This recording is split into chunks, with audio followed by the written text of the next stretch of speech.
the Lord has just given me a heart for our people, and he's done that, and he's done that for years. But he just continues to change and increase that. Not 30 seconds ago, got to minister to a Hispanic man that needs Jesus. 20 minutes ago, I was in a meeting with our friend that's in mental health court, and he's come such a long way, and he's getting ready to get a job at another ministry, and I'm working with his worker, and I'm able to do that. And I just watched 60 of our friends participate in an Old Testament Bible study, which is really cool. And right before that, we got to feed 75 of our friends breakfast, and it's just awesome. There's nothing else I could do. There's no place I would rather be than here with them. I'm called to be here. Tell us your testimony. Okay. I was an atheist until I was 30. I'm 50 now, so I've been walking with Christ for about 20 years, and relatively pretty good guy, I guess, as much as you can be without Christ. Had a good childhood, had a good upbringing. My dad loved me, my mom loved me, and they provided well for me, but I just had little to no exposure to church. And so I was trying to earn everything in my own merits, and I believed that I was only as good as my most recent achievement or my straight A's on my report card, so on and so forth. And that was my identity. My parents got divorced when I was in 7th grade, and tragedy struck for the first time in my life. I was really blindsided by that, didn't understand it, and shortly after that, my father, as a way to get close to me, chose to introduce me to alcohol at age 13. I remember I was at his stockbroker's house, and for the first time I drank alcohol to the point I threw up with him, and I went home and remorseful and told my mother, but there was a part of me that really liked that. And I don't know if it was getting close to my dad or being buzzed, being drunk, whatever it was.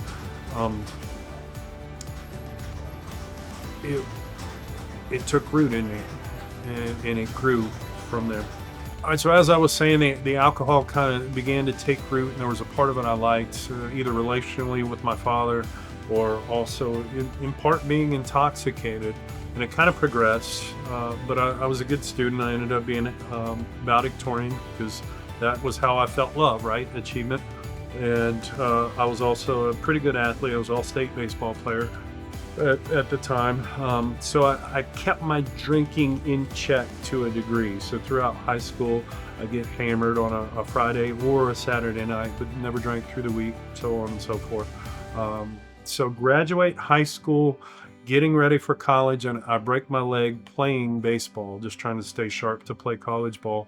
And I lost athletics for the first time in my life, and I go to college without that, and drinking kind of takes over. So kept my grades up kind of freshman and sophomore year, but just drinking heavily. Other drugs start creeping in. Long story short, I end up leaving school and managing a restaurant. So I'm in the restaurant business now, playing golf every day, making pretty good money for an early 20-something doing that, and everybody in my job partied. That was just part of the culture and what we did. So drinking now, smoking, light drug use, so on and so forth, but living the American dream, right? What everybody says that you should, about a scratch handicap golfer, playing golf every day, doing that. But there was just something broken. There was something missing. So I was living in Pinehurst, North Carolina to play golf at the time. And a friend calls my stepbrother and said, "Hey, we're doing timeshare in Myrtle Beach. Why don't you move down here and do that?" Well, there's more golf courses in Myrtle Beach than Pinehurst. I was like, all right, let's do that. So we did that for about 10 years, and we made really good money and had a lot more free time and had a lot more golf. And drugs really started to take a hold in my life. It's ecstasy. There's pot a lot while we're playing golf, and started to get into powdered cocaine. And the drinking was really, really taking root in my life. And had some legal troubles, had some other stuff until the Lord, in His infinite mercy, I was at a funeral for my uncle, and as an atheist, literally heard his voice. My mother was sitting in front of me and she was sobbing uncontrollably, and out of nowhere, I heard, "Put your right hand on your mother." And I never heard God's voice before. I was kind of scared. So I heard it again, and kind of out of fear did that, and just felt wham, all of her pain, all of her sadness, all of her grief just kind of wash away. And I was like, wow, okay, God, maybe you're real. Maybe this is you.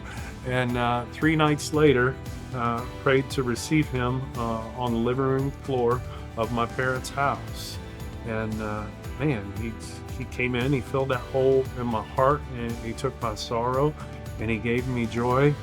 I knew nothing. I had very few Christian friends around me, didn't know anything about anything. All I knew is that I love this man Jesus, and he had set me free of so many things instantly. Unfortunately, not having a background in church or in Bible or any of that type of stuff, very little growth my first 2 or 3 years. Thankfully, I accepted a position in Gatlinburg, got away from all my drinking and gambling buddies and all the stuff I was doing in Myrtle Beach, and got plugged into a good church, started to learn about Christ and how to act. And it was awesome. It was the honeymoon phase, so to speak, in my walk with Jesus. A couple years into that, I get a phone call from my mother. She said, "Your sister is going to call you and ask you to move to Cincinnati, Ohio, and help her raise her 2 adopted kids, and her marriage was in trouble." And I just kind of chuckled and said, "I'm absolutely not going to do that. I like my life. I like what I'm doing. I like my corporate paycheck, and I like playing golf every day. No way. I don't really like kids all that much, and I love my sister, but we're not particularly close." And I heard, as a Christian, that you are supposed to pray about things. So I prayed about that, and begrudgingly felt led to do that. I think that was 2007. So I went from corporate sales manager to stay-at-home uncle overnight. And the hardest thing I'd ever done, but through that, I learned to serve someone other than myself. And I honestly thought I'd be in Cincinnati for about 6 weeks. I'd share the gospel with my sister, she'd get saved, and I'd go back to playing golf every day. Well, God had other plans for me. 8 years later, I did get to lead her to Christ, praise God. Her now husband got to lead him to Christ and do their wedding. What a blessing. Hallelujah. But he also birthed our whole ministry out of that simple yes. Shortly after I moved here, got plugged into a church and was there with the pastor, just an amazing man of God in Westchester. And he opened up the sanctuary to allow me to pray every morning, early in the morning. And I did that for about 6 months. And in that process, towards the end of it, I simply asked the Lord, I've given up everything. I've done what you've asked. What else would you like to do with my life? And I heard clearly, feed my sheep.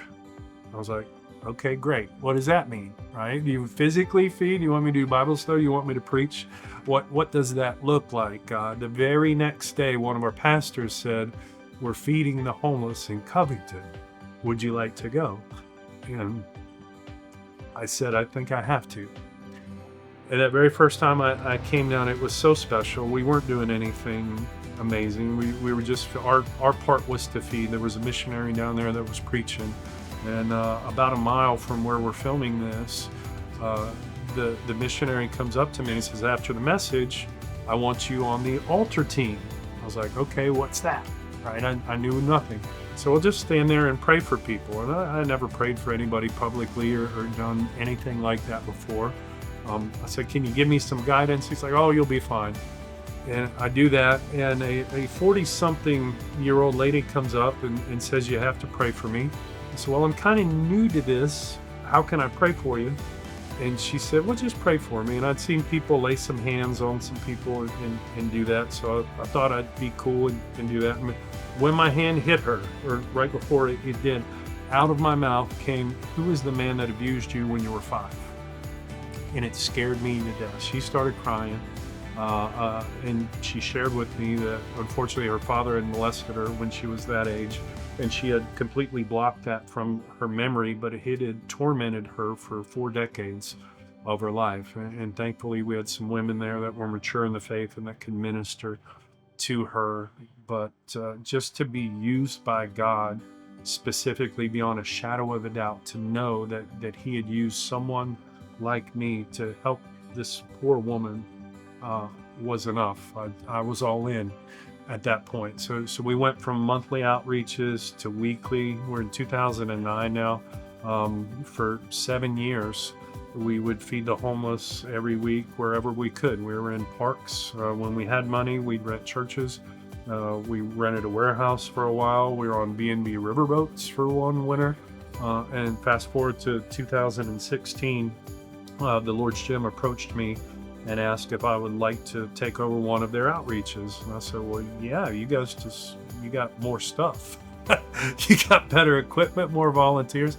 And we were literally doing an outreach quarter mile from where they were. So kind of took that over, and I was working out pretty heavy at the time. And they asked if I liked to volunteer in their gym system, and did, and just kind of introduced the homeless element a little bit more here in Covington than what was going on, and we just saw the Lord doing amazing things.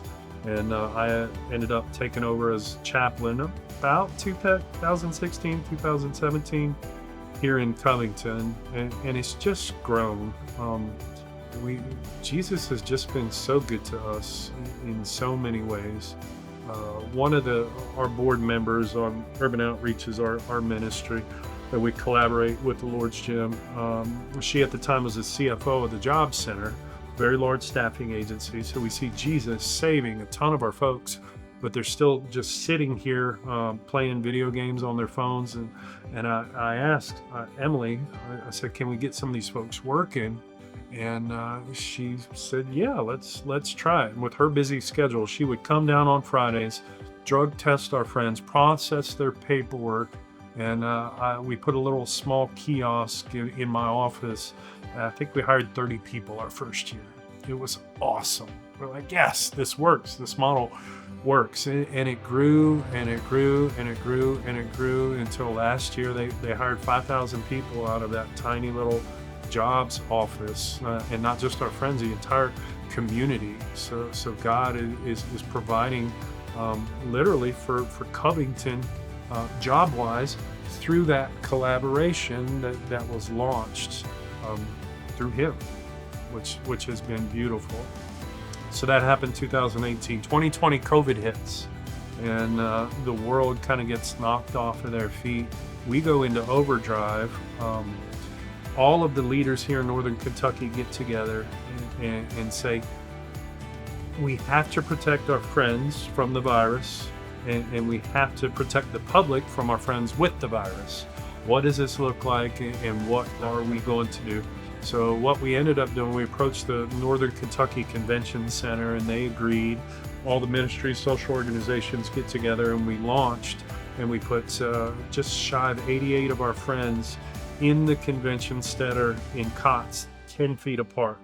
What we found over that 2-week period was, if the homeless are there, if they are isolated, if we know where we can get to, we can get them phones, we can get their IDs, we can get medical care. We were doing Bible studies.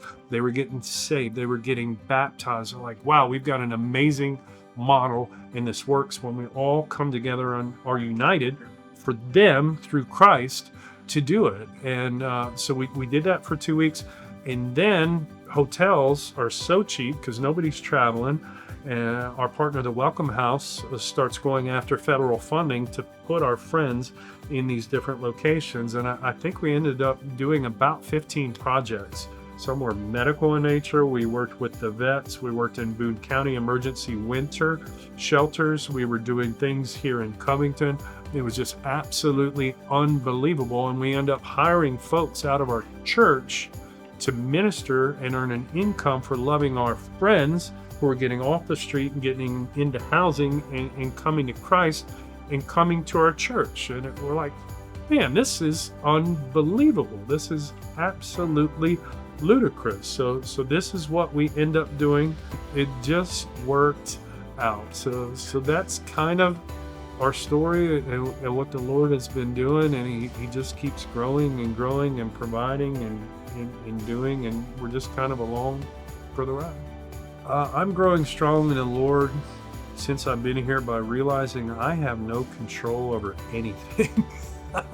Really, as I told you in my testimony, my identity is what I could achieve, and that filtered over into my walk with Christ. And early on, very controlling in what I did, and I had to do everything and make sure it was perfect, right? Well, nobody grows, and you're capped at a certain level. And as I progressively learned to let that go, we've had 2 pastors come under us now and get credentialed. A third I'm able to mentor now, and they're leading the Bible studies, and they're ministering to our friends in ways that I never could.